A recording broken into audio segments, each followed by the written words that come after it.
بدلا تو جہنم ہی تھا،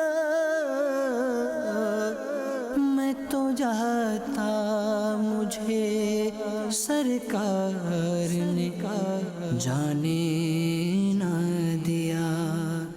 الحمدللہ رب العالمین والصلاة والسلام علی سید المرسلین، اما بعد فاعوذ باللہ من الشیطان الرجیم، بسم اللہ الرحمن الرحیم۔ الصلاة والسلام علیک یا رسول اللہ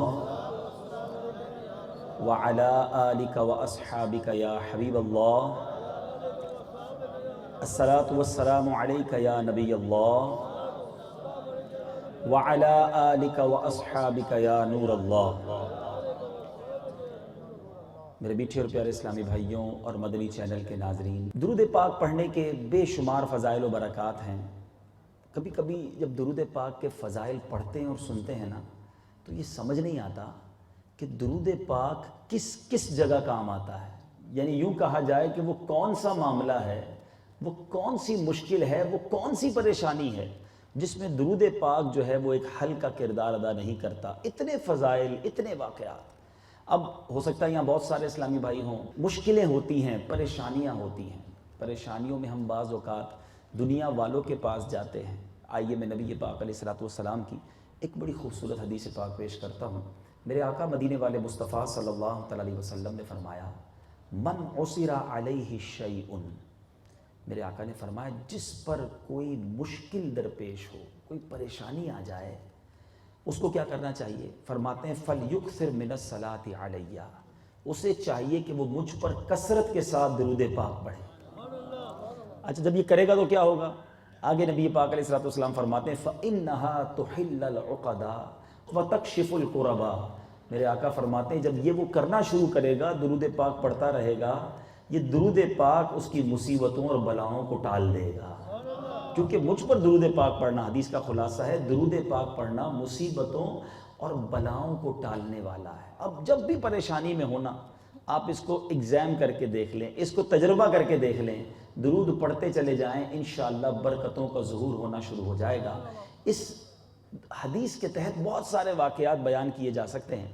درود پاک کی بڑی مشہور و معروف کتابوں میں ایک واقعہ لکھا کہ ایک عاشق رسول نے اپنے ایک دوست سے قرض لیا۔ یہاں بھی کاروباری لوگ بیٹھے ہیں اور بعض اوقات اس طرح کے معاملات ہو جاتے ہیں۔ قرض لیا اور 3000 دینار کا وہ قرض تھا۔ ایک پرٹیکولر ٹائم طے ہو گیا کہ with in that particular time اس نے وہ لون ریٹرن کرنا تھا۔ وہ ٹائم گزر گیا، اب اس کے دوست نے ڈیمانڈ کرنا شروع کی کہ وقت ہو گیا ہے، میرے پیسے دے دو۔ اس نے کہا پیسے تو ہے نہیں، کاروبار کولیپس ہو گیا ہے اور اب میرے پاس تمہیں واپس لوٹانے کے لیے 3000 دینار نہیں ہیں۔ 3000 دینار کوئی چھوٹی رقم نہ تھی اس زمانے میں۔ بہرحال کورٹ میں کیس گیا، قاضی نے دونوں کو سنا، وہ کہتا ہے پیسے مجھے دینے ہیں بٹ میرے پاس ابھی نہیں ہیں۔ تو اب 3000 دینار کے لیے قاضی نے 30 دن کا وقت دیا کہ ود ان اے منتھ تم نے یہ پیسے اسے ریٹرن کرنے ہیں۔ اچھا اب جو دوسرا شخص تھا جس نے پیسے دینے تھے، اس کے پاس تھا ہی کچھ نہیں، کوئی کاروبار نہیں، کوئی روزگار نہیں، 30 دن میں کیسے لوٹاؤں پیسے؟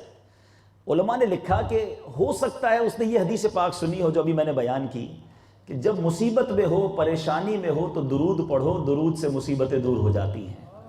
اس عاشق رسول نے سوچا اب کوئی چارہ تو نہیں ہے، پیسے لوٹانے ہیں ورنہ قید ہونا پڑے گا۔ اس نے کیا کیا کہ صبح سے لے کر شام تک کنٹینیو درود پاک پڑھنا شروع کر دیا۔ 27 دن 27 ڈیز کنزیکٹیولی ڈیلی درود پاک پڑھتا رہا۔ 28ویں رات آ گئی۔ اس 28ویں رات جب وہ سویا تو اس کو خواب میں ایک آواز آئی، گھبراؤ نہیں، تمہارا مسئلہ حل ہو جائے گا، تمہارا قرض ادا کر دیا جائے گا۔ اب یہ صبح اٹھا اور تھوڑی سی سیٹسفیکیشن تو ہوئی، مگر سوچنے لگا ایک آواز آئی ہے، مسئلہ حل کیسے ہوگا؟ اب اس نے جب 28 ڈے تھا وہ بھی درود پاک پڑھتے پڑھتے گزارا۔ 29ویں رات آ گئی، اب آنکھیں تو بند ہوئیں مگر قسمت جاگ اٹھی۔ مدینے والے آقا سرکار دو عالم صلی اللہ تعالی علیہ وسلم خواب میں تشریف لائے، فرمائے گھبراؤ نہیں، علی بن عیسیٰ وزیر کے پاس چلے جاؤ اور اسے جا کر کہنا کہ تمہارا قرض ادا کر دے۔ اب جو صبح آنکھ کھلی اس عاشق رسول کی، اب تو بڑا خوش قسمت کا ستارہ چمک اٹھا نا, سرور کائنات صلی اللہ تعالی علیہ وسلم کی زیارت ہو چکی تھی. مگر پھر اسے خیال آیا کہ میں اگر جا کر علی بن عیسیٰ جو وزیر تھا اس زمانے کا, اس کو یہ کہوں گا کہ میری مدد کرو, تو وہ ہو سکتا ہے مجھ سے پوچھے کہ میں کیسے اس بات کو مانوں کہ تمہیں نبی پاک کا دیدار ہوا ہے. یہ تو کوئی بھی آ کر دعویٰ کر سکتا ہے. یو ہیو اینی پروف, کوئی ایویڈنس ہے تمہارے پاس؟ اب یہی سوچتا رہا اور 30واں دن بھی گزر گیا, آخری رات آ گئی. اب صبح کوٹ جانا ہے, پیسے دینے ہیں یا جیل ہونی ہے. اس رات پھر نبی پاک علیہ الصلوۃ والسلام کا خواب میں دیدار ہوا. پیارے آقا فرماتے تم کیوں نہیں گئے علی بن عیسیٰ وزیر کے پاس؟ میں خلاصہ عرض کر رہا ہوں. تو کہا حضور میں چلا تو جاتا, آپ نے فرمایا تھا, مگر وہ وزیر ہے, وہ مجھ سے کوئی ایویڈنس مانگ لیتا, کوئی پروف مانگ لیتا, تو میں اسے کیا پروف دیتا کہ مجھے نبی پاک علیہ الصلوۃ والسلام نے بھیجا ہے. فرمایا اچھا ایسا کرو, اس کے پاس جانا اور جا کر کہنا کہ آپ روزانہ فجر کی نماز کے بعد 5000 مرتبہ درود پاک پڑھتے ہیں. یہ راز یا تو آپ جانتے ہیں یا آپ کا رب جانتا ہے یا کرامن کاتبین جانتے ہیں, اعمال لکھنے والے فرشتے جانتے ہیں. آپ جب تک یہ 5000 درود پڑھتے نہیں اس وقت تک آپ کسی سے بات نہیں کرتے. یہ وہ راز ہے جو کوئی اور نہیں جانتا. اب یہ عاشق رسول جب بیدار ہوا تو ویری سیٹسفائی کہ اب لگتا ہے معاملہ سالو ہو گیا. کوٹ جانے سے پہلے علی بن عیسیٰ وزیر کے پاس چلا گیا, جا کر اسے کہا کہ میں آپ کے لیے ایک پیغام لایا ہوں. اس نے کہا کس کا پیغام لایا ہوں؟ کہ سرور کائنات نبی محتشم صلی اللہ تعالی علیہ وسلم کا پیغام لایا ہوں. کہا اچھا تمہارے پاس کوئی پروف ہے, کوئی ایویڈنس ہے کہ تمہیں میرے آقا نے بھیجا ہے؟ کہا ہاں ثبوت بھی لایا ہوں, اور ثبوت یہ ہے کہ آپ روزانہ فجر کے بعد میرے آقا مدینے والے مصطفیٰ صلی اللہ تعالی علیہ وسلم کی ذات پر درود پڑھتے ہیں اور 5000 بار درود پڑھتے ہیں. جب تک درود کمپلیٹ نہیں ہوتے کسی سے بات نہیں کرتے. یہ راز آپ جانتے ہیں, آپ کا رب جانتا ہے یا کرامن کاتبین فرشتے جانتے ہیں. اب ذرا غور کیجئے وہ وزیر کیسا عاشق رسول ہوگا جو ڈیلی پنکچویلٹی کے ساتھ 5000 ٹائم درود پاک پڑھتا ہوگا. وہ تو خوش و خرم ہو گیا نا, مرحبا یا رسول اللہ کا پہلے تو اس نے نعرہ لگایا, اس عاشق رسول کا ماتھا چوما اور اپنے گھر کے اندر چلا گیا. واپس آیا, 3000 دینار کی ریکوائرمنٹ تھی نا, اس نے 9000 دینار پیش کیے. کہ حضور 3000 تو میرے آقا کا حکم ہے. لبیک یا رسول اللہ, یہ پہلے تو یہ لے لیجئے. دوسرے 3000 دینار اس لیے لیجئے کہ آپ نے میرے گھر اپنے قدم رکھے, آپ قدم رنجا فرمایا, یہ اس کا نذرانہ ہے. 3000 اور لے جائیے, اس سے اپنے بچوں کے لیے کوئی چیز خرید لیجئے گا, کوئی چھوٹا موٹا کام شروع کر لیجئے, اور ایک وعدہ کر لیجئے کہ ان فیوچر بھی زندگی میں کبھی بھی آپ کو کوئی پرابلم ہو آپ مجھے یاد کر لینا, میں آپ کا بھائی ہوں.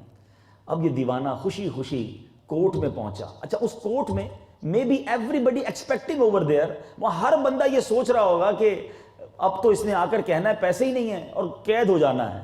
مگر اس نے جاتے ہی جج کے ہاتھ میں 3000 دینار رکھ دیے کہ یہ لیجئے میرا قرض میں لوٹا رہا ہوں. تو جج نے کوسچن کیا کہ تم تو کہتے تھے کاروبار ہی نہیں ہے, کوئی میرے پاس نوکری نہیں ہے, میں پیسے دے ہی نہیں سکتا, 30 دن میں کہاں سے انتظام کیا؟ اب اس دیوانے نے گویا زبان حال سے یہ کہا کہ اتنا دیا سرکار نے مجھ کو, اتنی میری اوقات نہیں, یہ تو کرم ہے ان کا ورنہ مجھ میں تو ایسی بات نہیں, یہ تو میرے نبی نے کرم کیا, میرے پاس تو تھا ہی کچھ نہیں. اب جب یہ پورا انسیڈنٹ, یہ پوری سٹوری اس نے اس کوٹ میں سنائی, غور کیجئے کیسے لوگ تھے اس زمانے کے. وہ جج جو ہے عدالت کے دوران اپنی کرسی چھوڑ کر کھڑا ہو گیا اور اپنے کمرے میں چلا گیا. ہر بندہ انتظار میں ہے کہ جج صاحب کو یہ کیا ہو گیا.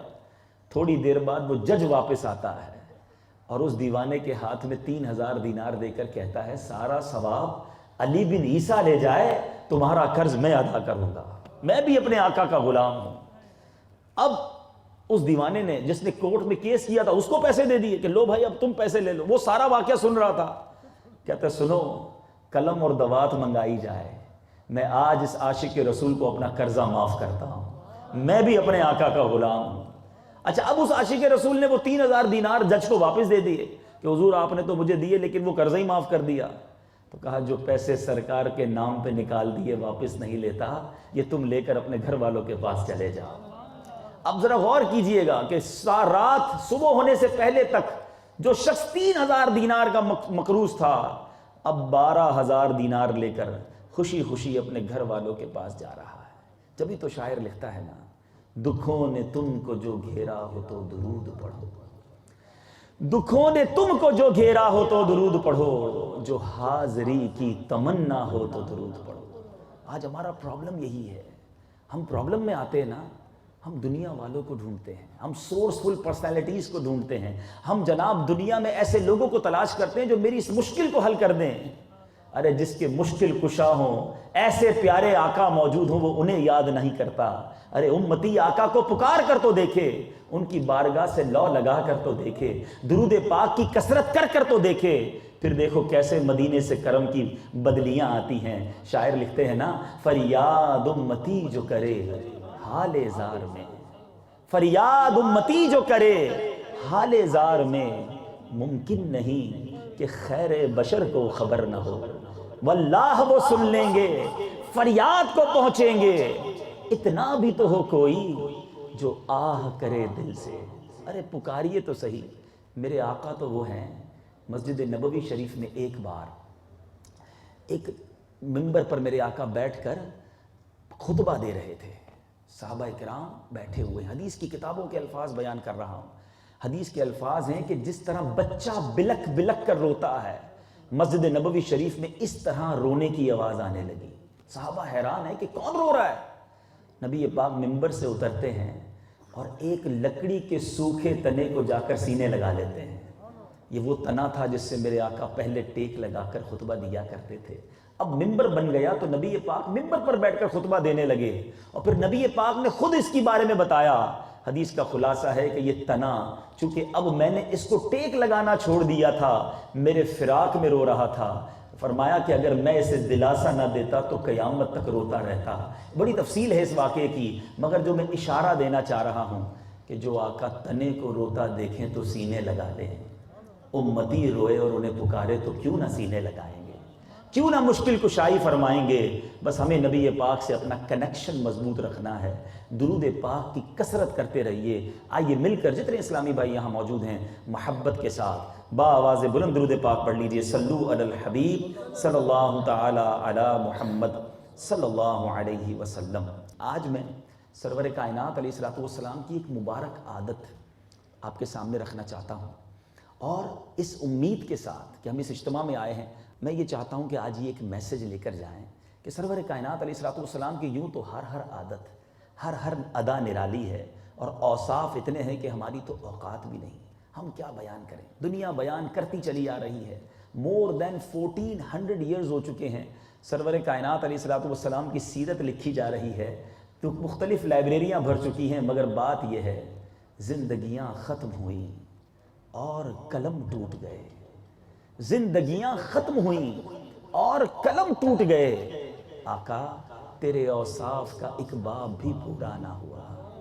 دلدار بڑے آئے، محبوب بڑے دیکھے، جو دیکھے سبھی ان کے قدموں میں پڑے دیکھے. ارباب نظر کو کوئی ایسا نہ ملے گا، بندے تو بہت مل جائیں گے پر آقا نہ ملے گا. تاریخ اگر ڈھونڈے گی ثانی محمد، ارے ثانی تو بڑی چیز ہے، سایہ نہ ملے گا. میرے آقا کی ذات تو بیان کرنا ہماری اوقات ہی نہیں ہے. سچی بات تو یہ ہمارے پاس تو الفاظ ہی نہیں ہیں.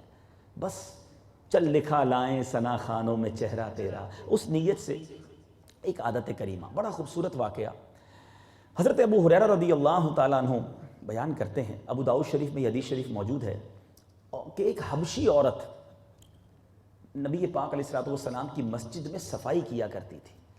ہم دوسرے لفظوں میں کمپیریزن بلا تمثیل، ہمارے گھر میں جو صفائی کرنے والی عورتیں ہوتی ہیں، ماسی جس کو ہم نارملی کہتے ہیں، بہرحال اس کا مرتبہ تو بہت اعلیٰ تھا. نبی پاک کے دور کی وہ خاتون تھی اور مسجد کی گویا وہ صفائی کرتی تھی. اب کچھ عرصے کے بعد پیارے آقا علیہ الصلوۃ والسلام کو وہ نظر نہ آئیں. میں خلاصہ حدیث عرض کر رہا ہوں. تو پیارے آقا علیہ الصلوۃ والسلام نے اس عورت کے بارے میں دریافت کیا کہ وہ خاتون کہاں ہیں. تو کہا یا رسول اللہ صلی اللہ تعالیٰ علیہ وسلم ان کا انتقال ہو گیا ہے. پیارے آقا نے فرمایا آپ نے مجھے بتایا نہیں کسی نے کہ اس کا انتقال ہو گیا. تو کہا حضور وہ رات کے وقت انتقال ہوا تھا، ہم نے سوچا آپ کے آرام میں خلل نہ ہو. تو ہم نے نماز جنازہ پڑھی اور تدفین کر دی. اللہ اللہ، نبی پاک علیہ الصلوۃ والسلام نے فرمایا مجھے اس کی قبر کے پاس لے جاؤ. مسجد نبوی میں صفائی کرنے والی ایک حبشی عورت، اور نبی پاک کا مرتبہ کیا ہے؟ محبوب خدا ہیں، رسولوں کے آقا ہیں، فرشتوں کے آقا ہیں. اگر اسٹیٹس کی بات کی جائے تو دنیا میں کوئی کتنا بڑا بادشاہ کیوں نہ ہو، کوئی کتنی بڑی سربراہی کیوں نہ رکھتا ہو، کوئی کتنا بڑا مقام کیوں نہ رکھتا ہو، میرے آقا کے قدموں کے دھول کی برابر بھی نہیں ہے. اعلیٰ حضرت لکھتے ہیں نا، اس گلی کا گدا ہوں میں جس میں مانگتے تاجدار پھرتے ہیں. تاجداروں کو بھی نبی پاک کے در سے خیرات ملتی ہے، مگر فرماتے مجھے بتایا کیوں نہیں؟ میرے آقا مسجد نبوی شریف میں اس صفائی کرنے والی خاتون کی قبر پر گئے.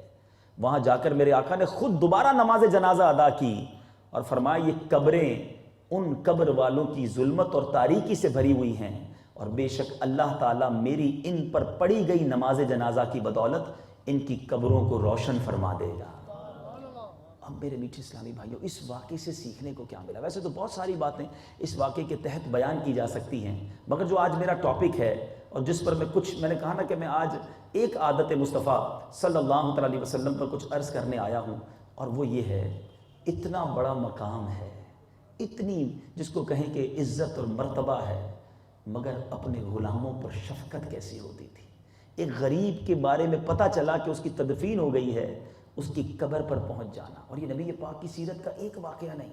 ایک بار ایک حبشی غلام آیا، ٹھیک ہے، اور آ کر عرض کرتا یا رسول اللہ صلی اللہ تعالیٰ علیہ وسلم، میرے گھر پر آپ کی دعوت ہے.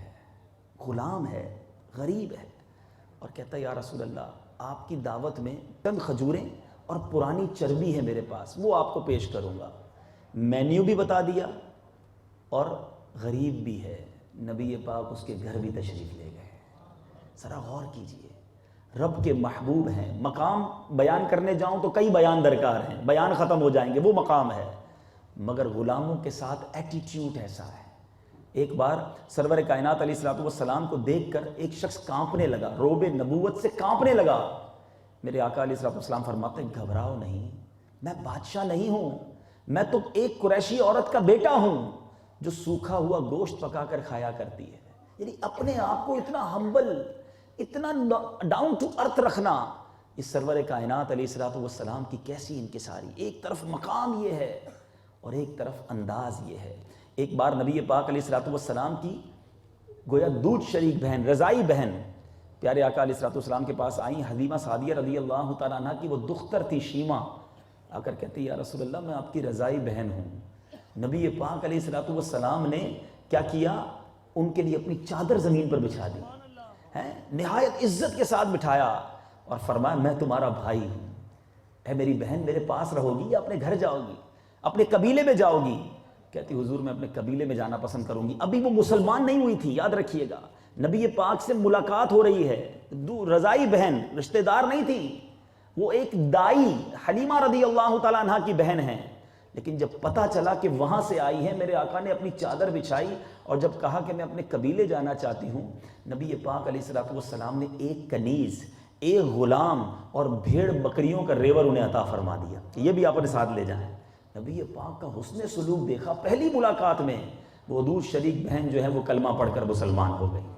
ایسے کئی واقعات ہیں. تو میں بتانا یہ چاہ رہا ہوں، دیکھیں دو چیزیں بہت سمجھنی ضروری ہیں کہ اتنا بڑا مقام اور اتنی زبردست عاجزی. ہمارے پاس تو ہے ہی کچھ نہیں، مگر عاجزی ہم سے دور دور تک نظر نہیں آتی. نرمی ہمیں بہت دور دور تک مسلمانوں میں نظر نہیں آتی. آج انسان کو تھوڑا کچھ مل جائے، یہ میں نے آپ کو نبی پاک علیہ الصلوۃ والسلام کی دودھ شریک بہن کا واقعہ سنایا. آج انسان پیسے والا ہو جائے، غریب رشتہ داروں کو پہچاننا بھول جاتا ہے. اچھا جب کوئی غریب رشتہ دار آ جائے نا دوستوں کے سامنے، تو تعارف کروانے کا جی نہیں چاہتا کہ یہ میرا چاچا ہے، یہ میرا ماموں ہے، یہ میرا فلاں چچا زاد بھائی ہے، کہ پتہ ہے اس کے کپڑے بڑے نارمل سے ہیں، اس کا انداز بڑا غریبوں والا ہے، میں کہاں کہوں گا کہ یہ میرا رشتہ دار ہے. ارے نبی پاک علیہ الصلوۃ والسلام کا انداز آپ دیکھیں کہ کس قدر عاجزی اور انکساری، اور ہم انہی کے غلام ہیں، انہی کا کلمہ پڑھا ہے. میں آپ کو بتاؤں کہ نرمی کے اندر کس قدر برکتیں ہیں. میرے آقا فرماتے ہیں ان اللہ رفیق یحب الرفق، بے شک اللہ رفیق ہے اور نرمی کو پسند کرتا ہے۔ وَيُعْطِي عَلَى الرِّفْقِ مَا لَا يُعْطِي عَلَى الْعُنْفِ، اور نرمی پر وہ کچھ عطا فرماتا ہے جو سختی پر عطا نہیں فرماتا۔ وَمَا لَا يُعْطِي عَلَى مَا سِوَا، اور نرمی پر وہ کچھ عطا فرماتا ہے جو نرمی کے علاوہ کسی اور شے پر عطا ہی نہیں فرماتا۔ اس قدر پیاری چیز ہے نرمی، شفقت، محبت، پیار، تواضع، انکساری۔ اے میرے میٹھے اور پیارے اسلامی بھائیوں، زمین پر سب سے پہلا جو گناہ ہوا، سب سے پہلی جو رب کی نافرمانی ہوئی دنیا کے اندر، وہ کیا تھی؟ وہ تکبر تھا۔ شیطان نے یہ تکبر کیا تھا کہ میں حضرت آدم علیہ السلام سے افضل ہوں۔ معلم الملکوت تھا، فرشتوں کا استاد تھا، سب کچھ تھا، مگر راندائے درگاہ کر دیا گیا ایک بار تکبر کرنے کی وجہ سے۔ شیطان نے کئی بار تکبر نہیں کیا، بس ایک بار سجدہ کرنے سے انکار کیا، اس کی ساری عبادتیں، ساری ریاضتیں، ساری اس کے نام سب برباد کر دیا گیا۔ وہ شخص سوچے جو روزانہ تکبر کرتا ہے، جو روزانہ پراؤڈ کرتا ہے، جو اپنے آپ کو بہت کچھ سمجھتا ہے۔ آئیے میرے میٹھے اسلامی بھائیوں، میں آپ کو پہلے تو تکبر کی تعریف بتا دوں۔ تکبر کہتے کس کو ہے؟ تکبر جو ہے اپنے آپ کو کسی سے بہتر سمجھنے کا نام ہے، کہ میں اس سے سپیریئر ہوں، یہ مجھ سے کمتر ہے۔ یہ کبھی بھی دل میں نہیں آنا چاہیے۔ اچھا، آپ ہو سکتا ہے کہ یہاں جو اسلامی بھائی بیٹھے ہیں وہ سمجھیں کہ جناب بات تو یہ ٹھیک کر رہے ہیں، مگر میں تو تکبر نہیں کرتا، میں تو بڑا ہمبل ہوں، بڑا پولائٹ ہوں۔ تو آج ذرا غور سے یہ بیان اگر تھوڑا سا جو ابھی باقی ہے سن لیجئے گا تو شاید ریئلائز ہو جائے گا۔ میں کچھ ایگزامپلز بھی بیان کروں گا کہ لوگ کس طرح تکبر کرنے میں مبتلا ہو جاتے ہیں۔ قرآن پاک میں اللہ تعالیٰ ارشاد فرماتا ہے اِنَّهُ لَا يُحِبُّ الْمُسْتَكْبِرِينَ، ترجمہ کنز الایمان، بے شک وہ مغروروں کو پسند نہیں کرتا۔ اللہ مغروروں کو پسند نہیں فرماتا۔ اور نبی پاک علیہ السلام نے فرمایا کہ قیامت کے دن جو متکبرین ہوں گے، پراؤڈ کرنے والے ہوں گے، ان کو انسانی شکلوں میں چیونٹیوں کی مانند اٹھایا جائے گا۔ آج بڑا کر و فر ہے نا، وہاں چیونٹی کی مانند اٹھائے جائیں گے، ہر جانب سے ان پر ذلت طاری ہوگی۔ میرے آقا علیہ السلام نے ایک بار ارشاد فرمایا جس کے دل میں رائی کے دانے کے برابر تکبر ہوگا۔ لک ایٹ دا ایگزامپل، رائی کا دانہ بہت چھوٹا ہوتا ہے، رائی کے دانے کے برابر تکبر ہوگا، وہ جنت میں داخل نہ ہوگا۔ اب انڈرسٹینڈ کیجئے کہ کتنی بری بیماری ہے۔ اب آئیے، آپ کہیں گے کہ جناب میں تو نہیں کرتا تکبر، اب میں کچھ علامتیں، کچھ سمٹمز آپ کے سامنے رکھتا ہوں، غور کیجئے کہ کہیں میں اس میں مبتلا تو نہیں۔ پہلی علامت، اس بات کو پسند کرنا کہ میں کہیں بھی جاؤں تو لوگ میری تعظیم کے لیے کھڑے ہو جائیں، اور اگر نہ کھڑے ہوں تو دل میں برا جاننا۔ اگر کہیں آپ جاتے ہیں اور یہ خیال آتا ہے تو سوچئے کہیں یہ تو آپ کے دل میں خیال نہیں کہ میں چونکہ ان سے افضل ہوں تو ان کو کھڑا ہونا چاہیے تھا۔ تو تکبر اور کس شے کا نام ہے؟ اب غور کیجئے۔ دوسری مثال کہ کچھ لوگوں کی یہ خواہش ہوتی ہے کہ لوگ میرے سامنے تعظیم میں کھڑے رہیں، میں بیٹھا رہوں، لوگ نہ بیٹھیں، آلویز کھڑے رہیں۔ یاد رکھو یہ تمنا بھی دل میں اچھی نہیں، کیونکہ نبی پاک علیہ السلام کا فرمان سناتا ہوں، ترمذی شریف کی حدیث ہے، جس کی یہ خوشی ہو کہ لوگ میری تعظیم کے لیے کھڑے رہیں، وہ اپنا ٹھکانہ جہنم میں بنائے۔ یہ خوشی نہیں ہونی چاہیے۔ اچھا، ایک اور علامت، کسی سے ملاقات کے لیے خود چل کر جانے میں ذلت محسوس کرنا کہ یار میں کیوں جاؤں ان کے پاس، اس کو آنا چاہیے مجھ سے ملنے، میں بڑا ہوں، اس کو مجھ سے ملنے آنا چاہیے، میں کیوں ملنے جاؤں۔ میں نے ابھی آپ کو واقعہ سنا ہے، نبی پاک خود چل کر مدینہ منورہ کے کناروں تک جا کر بیماروں کی مزاج پرسی فرمایا کرتے، اور جناب دعوتوں میں شرکت کیا کرتے غریبوں کی، اور ہم کہتے ہیں نہیں میں نہیں جا سکتا، میں جاؤں گا تو میرا سٹیٹس نیچے آ جائے گا۔ ارے یہ تکبر کہیں مروا نہ دے، برباد نہ کر دے۔ میں نے آپ کو نبی پاک کی حدیث سنائی، اور آگے چلیے، فرمایا اچھا یہ بھی بعض اوقات ذہن میں ہوتا ہے کہ مجھے لوگ سلام کریں، میں سلام میں پہل نہ کروں، میں بڑا ہوں مجھے آ کر سلام کریں، پہلے یہ سلام لیں۔ اللہ اللہ اللہ، ایک طرف جن کا یہ خیال ہے وہ غور سے سنیے، جس نبی کا آپ نے کلمہ پڑھا ہے نا، نبی پاک صلی اللہ تعالی علیہ وسلم کا ایٹیٹیوڈ یہ تھا، ہمیشہ آلویز میرے آقا سلام میں پہل فرمایا کرتے۔ کبھی کبھی تو صحابہ کہتے کہ ہم کوشش کرتے کہ آج جائیں گے دربار رسالت میں اور ہم جا کر سلام میں پہل کر دیں گے۔ کہتے جب بھی کوشش کرتے نا پیارے آقا پہلے ہی سلام ارشاد فرماتے۔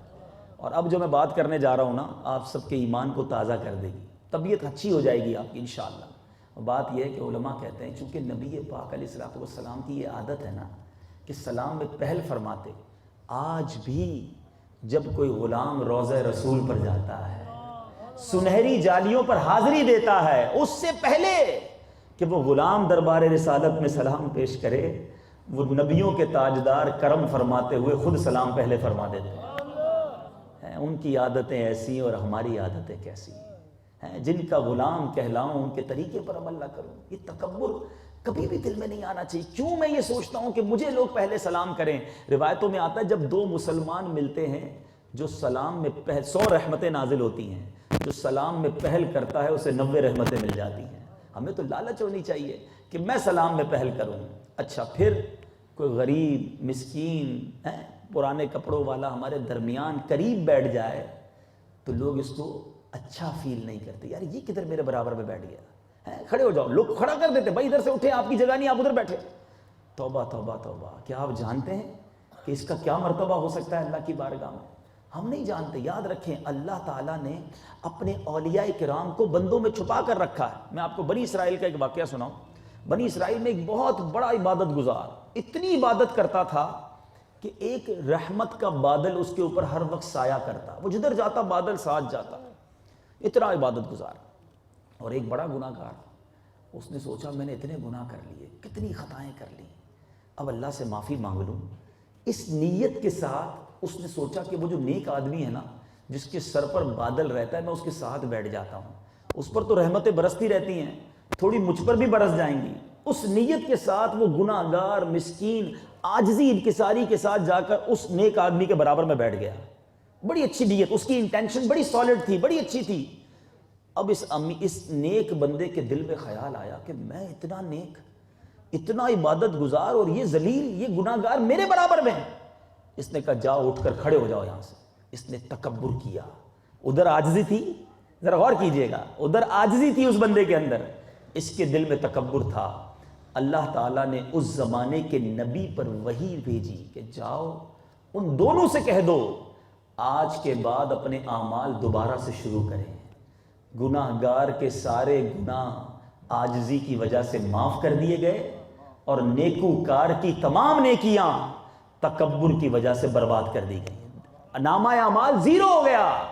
اور آگے سنیے، جب وہ گناہ گار کھڑا ہوا نا، کھڑا کیا نا اس کو، کھڑا ہو جائے یہاں سے، لوگ کھڑا کرتے ہیں، تم ڈرائیور ہو کر میرے پاس بیٹھ گئے، خانسامہ ہو کر یہاں کیا کر رہے ہو، تمہاری یہ جگہ نہیں ہے، ادھر جا کر کھاؤ۔ توبہ توبہ، کیا وہ اللہ کا بندہ نہیں؟ اس کا دل نہیں ٹوٹتا ہوگا؟ آج اللہ نے یہ مرتبہ آپ کو دیا ہے کہ آپ کے خانسامہ، آپ کے نوکر، آپ کے ڈرائیور آپ کے آگے پیچھے گھومتے ہیں۔ کیا تم اور میں ڈرائیور نہیں ہو سکتے تھے؟ کیا میں اور آپ کسی غریب، کسی امیر کے یہاں نوکر نہیں بن سکتے تھے؟ اللہ نے مہربانی کی، ہمیں کوئی مرتبہ اگر دے دیا تو کبھی تکبر دل میں مت آنے دینا۔ سنو پھر کیا ہوا کہ جب اس غریب کو، اس گناہ گار جو پہلے گناہ گار سمجھا جا رہا تھا، اس نے انہیں کہا کھڑے ہو جاؤ۔ جب یہ کھڑا ہو کے چلنے لگا تو بادل اس کے ساتھ جانے لگ گیا۔ تو اللہ عاجزی کو پسند کرتا ہے۔ دانا خاک میں مل کر گلے گلزار ہوتا ہے۔ خدا را نبی پاک کی اس عادت کو اپنے اندر بسائیے، ہمیں پتہ بھی نہیں چلتا، جی ہاں پتہ بھی نہیں چلتا، اور ہم اپنے انداز سے، اپنی عادتوں سے، اپنی باتوں سے کسی کا دل دکھا دیتے ہیں اور تکبر کرتے ہوئے چلے جاتے ہیں۔ میرے میٹھے اور پیارے اسلامی بھائیوں، ہاتھ ملانا لوگ پسند نہیں کرتے، ہاتھ بھی اسی سے ملائیں گے جو ہمارے سٹینڈرڈ کا ہے۔ اچھا کسی غریب سے ہاتھ ملانا بھی پڑ گیا تو ایسے ہاتھ ملائیں گے جیسے اس پر احسان کر رہے ہیں۔ ذرا غور کیجئے، کیوں ہاتھ ملاتے میں دل نہیں چاہ رہا کہ میں ہوں، یہ ہے، میں کیوں اس سے ہاتھ ملاؤں؟ توبہ توبہ توبہ۔ میرے آقا اپنے غلاموں کو اپنے ساتھ سواری پر بٹھایا کرتے۔ میں سیرت کی کتاب میں ایک واقعہ پڑھ رہا تھا، پیارے آقا علیہ الصلوۃ والسلام کے غلام ایک صحابی ساتھ تھے، پیارے آقا سوار تھے اور ان کے ہاتھ میں پیارے آقا علیہ الصلوۃ والسلام کے جانور کی لگام تھی۔ نبی پاک نے فرمایا کہ تم بھی میرے ساتھ اوپر آ جاؤ۔ کہتے ہیں یا رسول اللہ بس آپ اوپر ہے نا، میں نیچے ٹھیک نہیں۔ فرمایا تم بھی اوپر آ جاؤ۔ خلاصہ حدیث عرض کر رہا ہوں، ان کو اشارہ کیا، وہ جب اوپر چڑھنے لگے نا تو جانور ان بیلنس ہوا، نبی پاک خود زمین پر تشریف لے آئے۔ اب وہ صحابی ظاہر کتنے امپریس ہوئے ہوں گے کہ میری وجہ سے نبی پاک علیہ الصلوۃ والسلام کو زمین پہ آنا پڑ گیا۔ پیارے آقا سوار ہوئے، فرماتے دوبارہ آ جاؤ۔ کہتے نہیں یا رسول اللہ بس اب بہت ہو گیا، آپ سواری کریں، میں نیچے ٹھیک ہوں۔ پیارے آقا نے فرمایا نہیں آ جاؤ میرے ساتھ آ جاؤ۔ دوبارہ چڑھنے لگے، اگین نبی پاک علیہ الصلوۃ والسلام زمین پر تشریف لے آئے۔ 3 بار اس طرح ہوا مگر میرے آقا نے کچھ ڈانٹا نہیں. آتا ہے فقیروں پہ انہیں پیار کچھ ایسا. یہ ہے میرے آقا. آتا ہے فقیروں پہ انہیں پیار کچھ ایسا, خود بھیک دیں اور خود کہیں منگتا کا بھلا. اور ہم کسی پر احسان, کوئی کام کسی کا کر بھی دینا تو احسان جتاتے ہیں کہ میں نے تمہاری بچے کی شادی کرائی تھی, بھول گئے؟ میں نے تمہارا کام کیا تھا, یاد نہیں ہے؟ تمہیں نوکری کس نے دلائی تھی, یاد نہیں ہے وہ دن جب تم قرضہ لینے آئے تھے؟ ایک بار نیکی کرتے ہیں زندگی بھر جتاتے ہیں. ارے اللہ کے بندوں, جب رب نے کروا لیا کوئی نیکی کا کام تو بھول جاؤ, اجر اپنے رب سے مانگو. یہ دل آزاری ہے کسی کو بار بار احسان دلانا, یہ دل آزاری ہے کسی کو بار بار یاد دلانا کہ آپ نے کسی کی مدد کی ہے. اے میرے میٹھے اور پیارے اسلامی بھائیوں, میں نے کچھ علامتیں بتائی ہیں. اچھا, اب بعض اوقات جب اس طرح کے بیانات ہوتے ہیں نا تو لوگ یہ سمجھتے ہیں کہ جناب فقط یہ تکبر جو ہے نا یہ پیسے والے ہی کرتے ہیں. یہ غلط فہمی ہے. تکبر جو ہے وہ فقط مالدار نہیں کرتا. علماء نے, قاضی ایاز نے اپنی کتابوں میں 8 ریزن لکھے ہیں, 8 وجوہات ہیں جس کی وجہ سے بندہ تکبر کرتا ہے. اور اس میں پہلا جو وجہ ہے نا, ریزن لکھی ہے, وہ لکھا ہے علم. علم بھی تکبر لاتا ہے. اب آپ کہیں گے علم, جی ہاں, کیونکہ جب علم آ جاتا ہے نا تو لوگ دوسروں کو جاہل سمجھنے لگتے ہیں. علم والے لوگ جو ہیں وہ دوسروں کو حقیر اگر سمجھیں گے تو یہ علم کا تکبر آ گیا. تو اللہ مجھے اور آپ کو اس سے بھی محفوظ فرمائے. میں نبی پاک علیہ الصلوۃ والسلام کی ایک دعا آپ کے سامنے پیش کرتا ہوں. میرے آقا علیہ الصلوۃ والسلام دعا فرماتے, یا اللہ, خلاصہ ہے اس دعا کا کہ مجھے اس علم سے میں تیری پناہ مانگتا ہوں جو مجھے نفع نہ دے, اور میں اس دل سے تیری پناہ مانگتا ہوں جو تیرا خوف نہ کرے. ہمیں ایسے علم سے بھی اللہ بچائے. ہمیں ہمیشہ علم نافع کی دعا کرنی چاہیے. اچھا, دوسری جو وجہ تکبر کی ہے وہ ہے عبادت. سم ٹائم عبادت کرنے والا بھی تکبر کرنے لگتا ہے. میں 5 ٹائم نماز پڑھتا ہوں, یہ تو نماز ہی نہیں پڑھتے. میں روزے رکھتا ہوں, یہ روزے ہی نہیں رکھتا.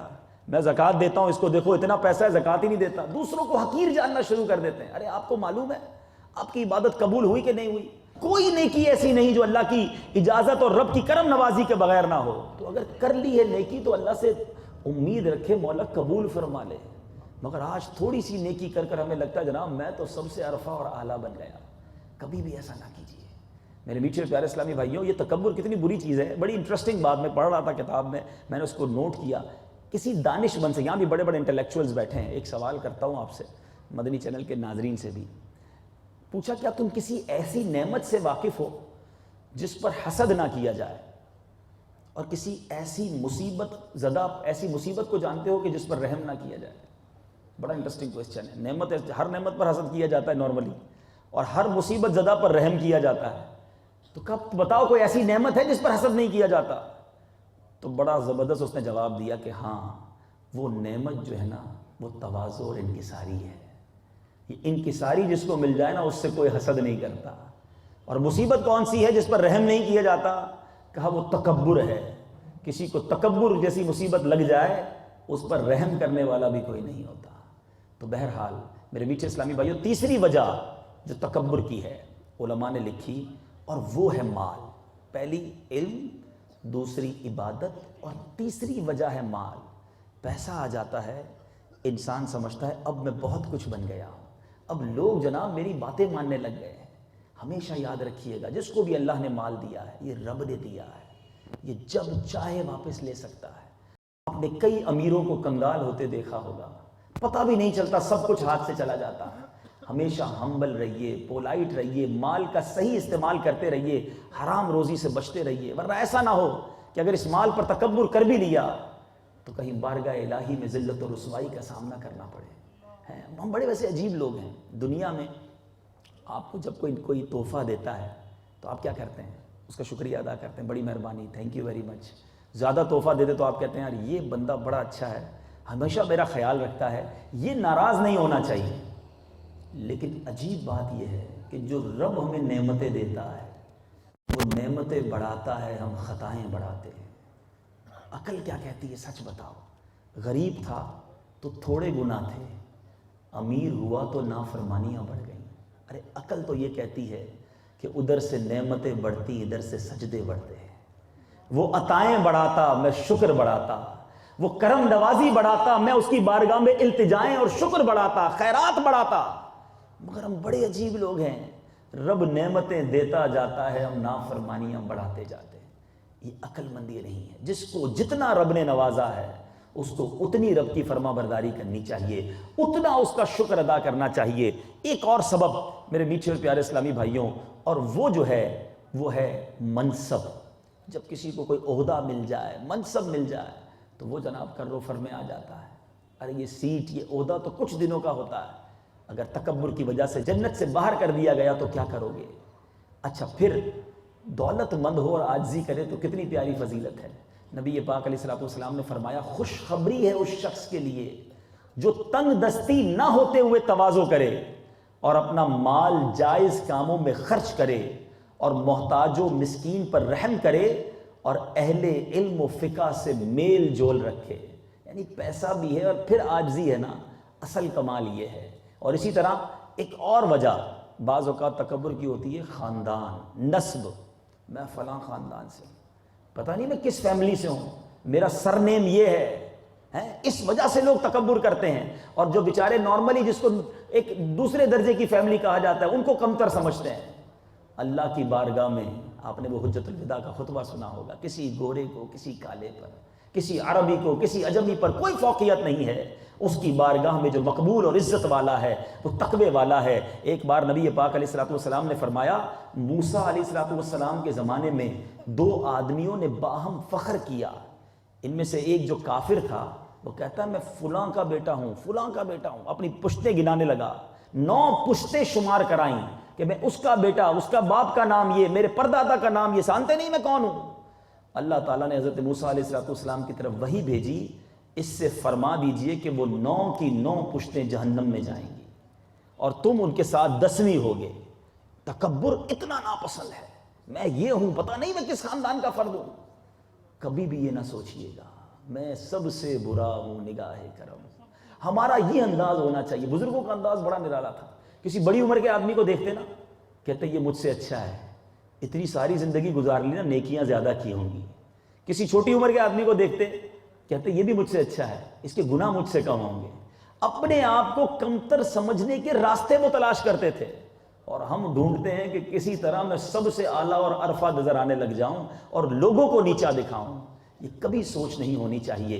اسی طرح ایک اور ریزن وہ ہے حسن۔ کسی کو خوبصورتی مل جائے، اب وہ نارمل کلر والوں کو، نارمل حلیے والوں کو سمجھتا ہے یار اس کا تو رنگ ہی سانولا ہے، یہ دیکھو اس میں کتنی نارمل باڈی ہے، اللہ نے مجھے کتنا حسن دیا ہے۔ ارے جب رب نے حسن دیا ہے تو پھر اس پر تکبر کیسا؟ ایک بڑی خوبصورت حدیث پاک، نبی پاک علیہ الصلوۃ والسلام فرماتے ہیں جو حسین و جمیل اور شریف الاصل یعنی اونچے خاندان کا ہونے کے باوجود منکسر المزاج ہوگا تو وہ ان لوگوں میں سے ہوگا جنہیں اللہ قیامت کے دن نجات عطا فرمائے۔ اے خوش نصیبوں جن کو اللہ نے اچھے چہرے دیے، اللہ نے اچھے خاندان دیے، اللہ نے دولت سے نوازا، اللہ نے شہرت سے نوازا، یہ رب نے دیا ہے، اس کا شکر ادا کرتے رہنا۔ کبھی تکبر کو اپنے قریب نہیں آنے دیجئے۔ اللہ تعالیٰ سے ہم دعا کرتے ہیں رب کریم مجھے بھی آپ سب کو بھی تکبر کی آفت سے محفوظ فرمائے، عاجزی اور انکساری کا پیکر بننا نصیب فرمائے، اس آقا کے صدقے جس کے بارے میں میرے شیخ طریقت امیر اہل سنت کیا پیارے انداز میں لکھتے ہیں، تیری سادگی پہ لاکھوں، تیری عاجزی پہ لاکھوں، ہو سلام عاجزانہ، مدنی مدینے والے، ہے چٹائی کا بچھونا، کبھی خاک ہی پہ سونا، کبھی ہاتھ کا سرہانا، مدنی مدینے والے ہیں۔ کبھی فرماتے ہیں کبھی جو کی موٹی روٹی تو کبھی کھجور پانی، تیرا ایسا سادہ کھانا، مدنی مدینے والے۔ وہ آقا اتنے سادہ، اتنے ہمبل، اتنے ڈاؤن ٹو ارتھ، اور ہم ہیں کہ جناب ہمارے پیر زمین پر نہیں رہتے۔ یاد رکھیے جو کر و فر کرنے والا ہے، تکبر کرنے والا ہے، وہ رب کو پسند نہیں ہے۔ ہماری میمنی میں ایک بڑا پیارا جملہ کہتے ہیں، اور امید ہے کافی میمن بھی بیٹھے ہوں گے، کہ جو نمیوں وہ اللہ کے گمیوں، تو نم جائیے، جھک جائیے، اللہ کی بارگاہ میں پسندیدہ ہو جائیں گے۔ اب آخر میں یہ عرض کر دوں کہ ہو سکتا ہے کسی کے دل میں یہ بات آ رہی ہو کہ یار جو یہ ایگزامپلز دی گئی ہیں ان میں سے کچھ جگہ پر میں بھی غلطی کر جاتا ہوں، میرے ایٹیٹیوڈ پہ بھی یہ بات ہے تو یہ بیماری دور کیسے ہوگی؟ تو علماء نے اس کا علاج بھی لکھا ہے. پہلا حل بتایا کہ دعا کرے. الدعاء صلاح المومن. ہر وقت یہ دعا کرتے رہا کریں کہ یا اللہ میرے دل سے تمام باطنی بیماریوں کو دور فرما دے، حسد سے بچا لے، تکبر سے بچا لے. میرے مولا میرے دل کو ان برے خیالات اور بری عادتوں سے بچا کر محبوب علیہ الصلوۃ والسلام کے عشق کا مدینہ بنا دے. یہ دعا کرتے رہا کریں. اچھا، دوسری جو وجہ جو علاج بتایا علماء نے کہ اپنے عیبوں پر نظر رکھے کہ میں اپنے آپ کو برتر سمجھنے چلا ہوں، میرے عیب کتنے ہیں، میری خطائیں کتنی ہیں، لوگوں کو پتہ چل جائیں تو مجھے کوئی منہ نہ لگائے اور میں چلا ہوں تکبر کرنے، تو پھر انشاءاللہ عاجزی پیدا ہوگی. تیسری بات جو علماء نے علاج لکھا کہ بندہ جو ہے وہ سلام میں پہل کرے. یہ تکبر کو دور کرنے کا ایک علاج ہے. جو ملے نا آپ اس کو پہلے سلام کریں، چاہے وہ غریب ہے، امیر ہے، جو بھی ہے، بھائی ملے السلام علیکم، السلام علیکم ورحمۃ اللہ وبرکاتہ. سلام میں آپ پہل کریں گے نا، آٹومیٹکلی آپ کے دل سے جو ہے وہ تکبر دور ہوگا. اچھا، ایک اور بڑا پیارا علاج، ڈیلیبریٹلی دانستہ جا کر غریبوں کے ساتھ کھانا کھائیں. آپ کے گھر میں آپ کے یہاں جو امپلائیز ہوں، کبھی آپ کو لگے کہ ان کا دسترخوان لگا نا، ان کے ساتھ بیٹھ جائیں. بالکل نہ شرمائیں اس میں، یقین کریں ان کے دل سے دعا نکلے گی. تھوڑی دیر تک تو پہلے یقین نہیں آئے گا یہ ہمارے صاحب کو کیا ہو گیا ہے. حضرت امام حسن رضی اللہ تعالیٰ کو واقعہ سناؤں. ایک بار آپ جا رہے تھے تو روڈ پر بالکل فٹ پاتھ پر چند مزدور سوکھی روٹی کے ٹکڑے کھا رہے تھے. امام حسن جنتی نوجوانوں کے سردار نواسہ رسول، وہ مزدور کہتے ہیں حضور ہمارے ساتھ کھانا کھائیے نا. امام حسن بالکل ان کے ساتھ روڈ پر بیٹھ گئے سوکھی روٹی کے ٹکڑے کھانے کے لیے، بالکل ان کے ساتھ بیٹھ گئے. اتنا دل خوش ہوا ہوگا ان کا. پھر فرمایا دیکھو تم نے میری دعوت کی نا، اب میں تمہاری دعوت کروں گا، آپ سب میرے گھر آنا. اپنے گھر بلایا ان سب کو، مزدوروں کو، اور طرح طرح کے کھانے لگائے اور سب کو کھانا کھلایا. تو یہ ہے نواسہ رسول کا ایٹیٹیوڈ. تو آپ کبھی اپنے ملازمین اپنے اچھا پھر ہم کرتے کیا ہیں، امیر دعوت کو بلائے پہلے پہنچ جائیں گے، غریب بیچارہ دعوت کو بلائے تو ہم کہتے ہیں نہیں میں بڑا مصروف ہوں، آپ کو تو پتہ ہے میں کتنا بیزی ہوتا ہوں، ٹائم بالکل نہیں نکلے گا، پھر کبھی آ جاؤں گا. وہ بیچارہ انتظار ہی کرتا رہ جاتا ہے. ہمیشہ یاد رکھیں، جان بوجھ کر کسی غریب کی دعوت میں جاؤ، دیکھو اس کے دل سے کیسی دعا نکلتی ہے. امیر کے یہاں نہ جاؤ نا تو کوئی یاد بھی نہیں کرتا، مگر غریب جو آپ کے اپنے ہیں، غریب رشتہ دار ہیں، آپ کے غریب امپلائیز ہیں، جب ان کے گھر میں خوشی غمی ہو آپ پہنچیے. یہ آپ کے دل سے تکبر کو بھی دور کرے گا اور انشاءاللہ ان کے دلوں سے آپ کے لیے دعا بھی نکلے گی. یہ پریکٹس کرنی ہو نا کبھی مسجد کے خادم ہوتے ہیں، چوکیدار ہوتے ہیں، آپ کے گھر میں جو امپلائیز ہوتے ہیں، کبھی رک کر انہیں سینے لگا لیں. یقین کریں کبھی ایک بار گلے لگا لیں. گلے لگا کے چھوڑو گے نا، ان کی آنکھوں میں دیکھنا آپ کو نمی نظر آئے گی، آنسو نظر آئیں گے کہ ان کو بڑے عرصے سے کسی نے سینے نہیں لگایا ہوگا. ہم تو ملتے بھی اس سے جو میرے اسٹیٹس کا ہوتا ہے، چائے بھی اسی کے ساتھ پیتے ہیں جو ہمارے معیار، ہمارے جس کو ہم کہتے ہیں نا کہ ہمارے مطابق کا ہوتا ہے. ایسا نہ کریں. اللہ کے بندوں کی اگر دعائیں لینی ہیں، اگر ان کے دلوں میں جگہ بنانی ہے، رب کو راضی کرنا ہے، تو اللہ کی مخلوق سے محبت کیجیے، رب کے بندوں سے پیار کیجیے، ڈھونڈ کے انہیں محبتیں دیجیے جنہیں کوئی محبت نہیں دیتا. ایک واقعہ میں نے کئی بار بیانات میں سنایا ہے، آج چونکہ اس موضوع سے مطابقت رکھتا ہے، آخری بات ہے. ایک بار عید کا دن تھا اور ہم نے دیکھا ہے کہ عید کی نمازوں میں پولیس لگائی جاتی ہے، سیکیورٹی لگائی جاتی ہے. تو عید کی نماز تھی اور سیکیورٹی لگی ہوئی تھی اور لوگ عید کے بعد جب ملتے رہے تو ایک باہر پولیس والا کھڑا تھا، اس سے کسی نے انٹرویو لیا.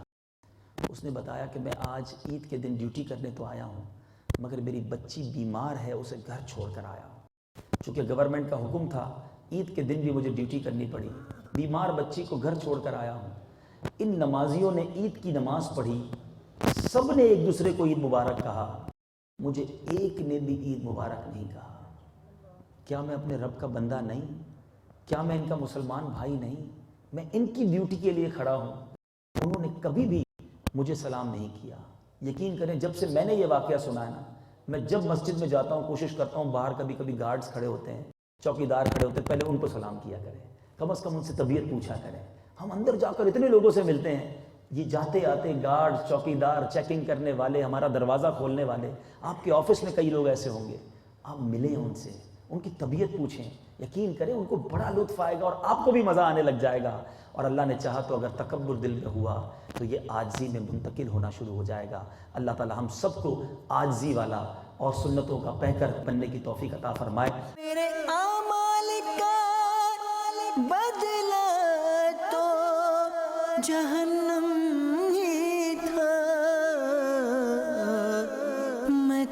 جاتا مجھے سرکار نے جانے